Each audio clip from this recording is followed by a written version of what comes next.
11. Good evening, I'm Steve Hensley. Many of you are probably watching us via live stream on the web or the WYMT mobile app, or maybe on our second channel H&I. That's because at last check, around 15,000 eastern Kentuckians are still without power, and WYMT's HD signal is off the air. Our engineers are working right now on that problem and hope to have it fixed as soon as possible. Meanwhile, Perry, Letcher and Leslie counties top the list of power outages with more than 4,000 cases per county. The Pound Mill area of Leslie County is one area that's been without power for 3 days. People there experienced incredibly strong winds, tearing down trees, power lines, and damaging homes. One man spent Tuesday taking heaters to those in need and spent today helping a family repair their home. Just Mother Nature's unpredictable, and it just, you know, you can see they got a long road ahead of them to get this property back to where it was.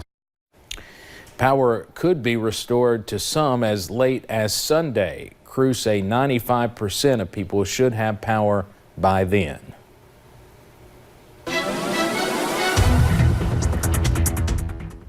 Yeah, and if you or someone you know still doesn't have power, make sure they have a way to stay warm tonight, because it is going to get very cold, and we're already starting to cool down just a little bit, although not looking too bad out there just yet. If you look out at the University of Virginia, you can see those beautiful conditions as that sunset, and right now looking like a pretty calm night out there. But we have seen some shower activity just to our north, pretty much north of Interstate 64, and it's caused a few stray rain chances to pop up in our area. However, we have mainly stayed dry throughout the hours tonight, and I think we'll continue that dry trend as well. Right now, a lot of us now cooling down into those mid 40s. Now that doesn't look too bad right now, not looking bad at all, but as we go throughout the overnight hours tonight and even into those early morning hours on your Thursday, we are going to get very, very cold. We have been issued a freeze warning and a frost advisory for parts of our area, and we will be waking up for a lot of us to temperatures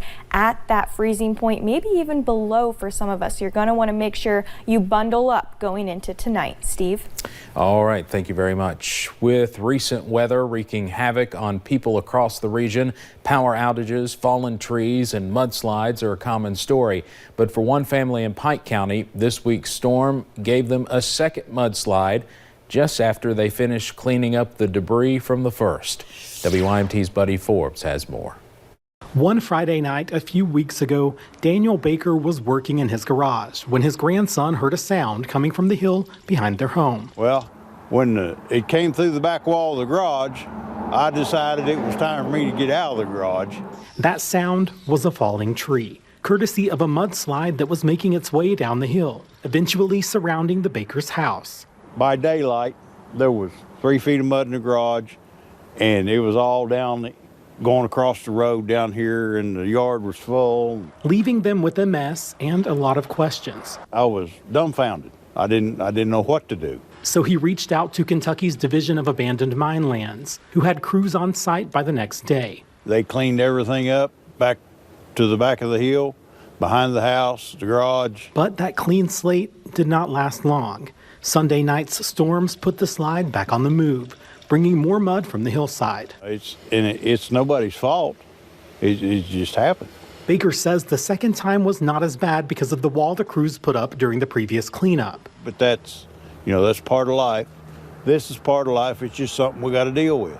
And he is glad to know they are doing their best. Oh, yeah. To help the family get their lives back to normal.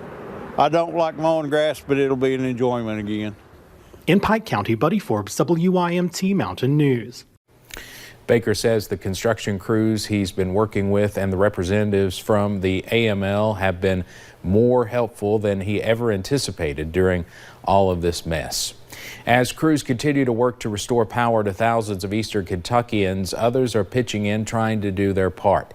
Local officials help pass out meals to power crews, trying to provide them with a good lunch since many restaurants are closed. Greg Sparkman with Kentucky Power says they still have a big task on their hands. We've probably got 500 resources in here in the district, counting their right-of-way crews, overhead crews.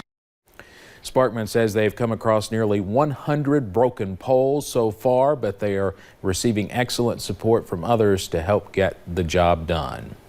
WYMT is teaming up with God's Pantry Food Bank along with Kentucky Power and Appalachian Wireless. We are holding a virtual food drive to help those struggling to get by during the COVID-19 pandemic and after Sunday's windstorm. This is not a drive where people actually donate food. It is a monetary donation that will go to help God's Pantry Food Bank give items to families while removing the risk of COVID-19. A traditional food drive where folks gather food and put it in a barrel or collect it, that's an important element of what we do day in and day out, month in and month out, year in and year out. It gives people, they're physically touching the food. They're involved in the process, and there's something to be said for that. It's an important aspect of what we do. But again, with COVID-19, that's just not happening right now. So just a simple $10 donation can feed 80 kids and teens. Now we have the link to donate on our website at WYMT.com. For those who live in West Prestonsburg, it will take a little longer to get home as the bridge near Archer Park on Kentucky South 2555 is temporarily closed. Take a look at this video. The bridge is closed due to the severe cracking and separation of the bridge's pavement that you see there. After a complaint due to the cracking, bridge engineers closed the bridge to cars and people walking across. They plan on starting construction tomorrow and making sure there is no structural damage. Within probably 40 minutes, we had the signs out that says, obviously, go the old 114 way into West Prestonsburg. We've got them on both ends of town, so it was having them here so quickly was great. They are currently not sure what caused the damage, but it impacts hundreds of people. Drivers can detour using University Drive from US 23 or use Kentucky 302 to South Lake Drive. The number of confirmed coronavirus cases in the United States broke through the 600,000 mark today.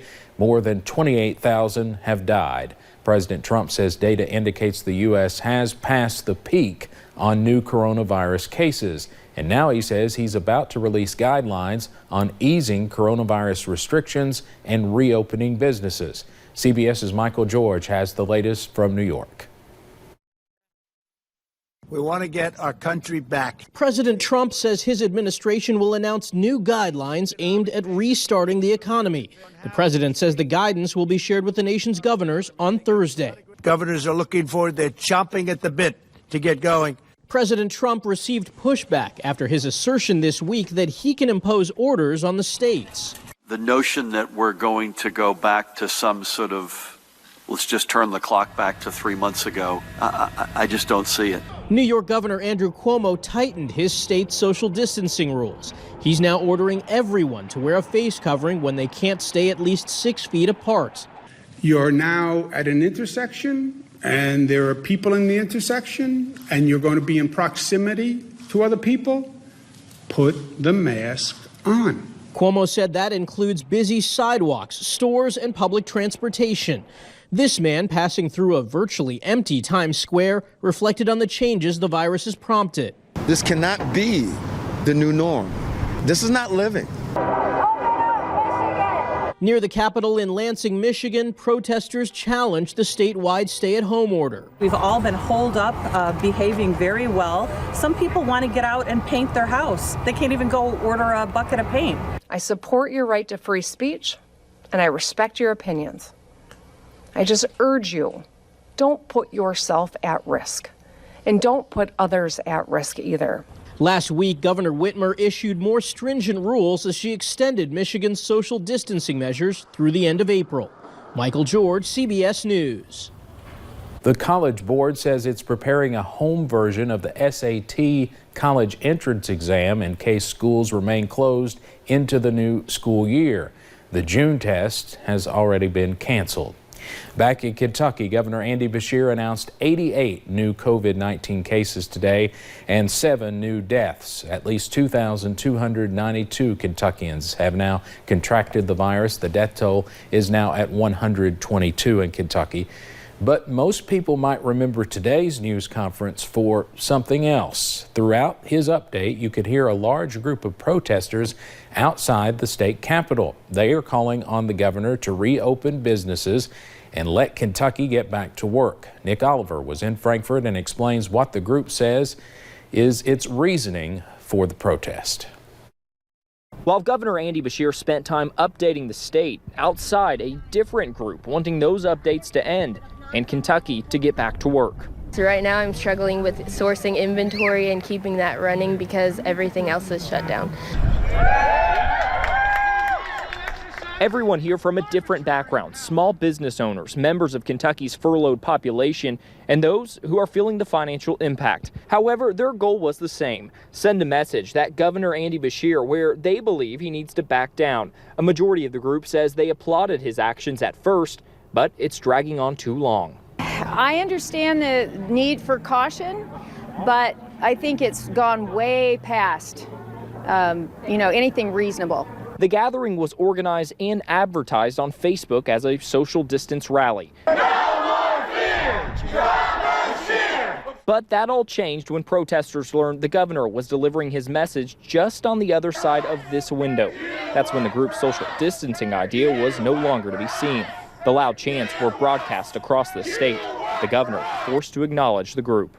There's some noise in the background.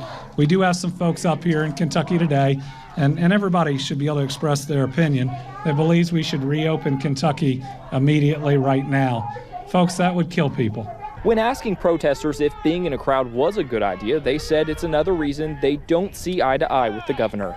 A lot of fresh air out here. I don't think I'm endangering anyone, and I think the governor is endangering a lot of people by not letting families work. At the Capitol, Nick Oliver, WYMT Mountain News. State police circled the Capitol but never intervened in the protest. Pro-life groups also attended, asking the governor to order abortion clinics to close. As those protesters heckled the governor, health officials announced 2 more people at a Jackson County nursing home have tested positive for COVID-19. Jackson Manor has reported at least 32 positive cases. The Cumberland Valley District Health Department says 5 people are hospitalized and 7 have fully recovered. Earlier this week, the nursing home announced 1 resident had died from the virus. Governor Beshear says Kentucky nursing homes have been hit hard by the pandemic. As of today, 37 people have died in nursing homes across the state. Nearly 400 residents and staff have been infected. We also learned of new deaths in nearby West Virginia today. Mingo County reported its first coronavirus-related death. Wayne County reported its second death. Wayne County currently has 70 cases. Most of them are at a nursing home. Computers at one Estill County school are being used for COVID-19 research. 25 iMacs at Western Irvin Elementary School are running tests in the background while they are not being used by students. The computers have software that determines whether or not a drug has the ability to fight COVID-19. This school and others across the state partner with the program DataSeam to get students interested in science, cancer research, and now coronavirus research. There are existing medicines, and so they can take those existing medicines and then virtually, using the distributed computing model, apply and see how those medicines interact with the COVID-19 molecules. DataSeam sends its findings to the University of Louisville. So far, the team has discovered 30 drugs that have shown the potential to fight COVID-19. Coming up at 11, the coronavirus is having a devastating effect on 2 local B&Bs in Hazard. We'll talk to the owner. And you're going to want to get out the heavy blankets tonight. I'll let you know how low the temperatures will drop coming up.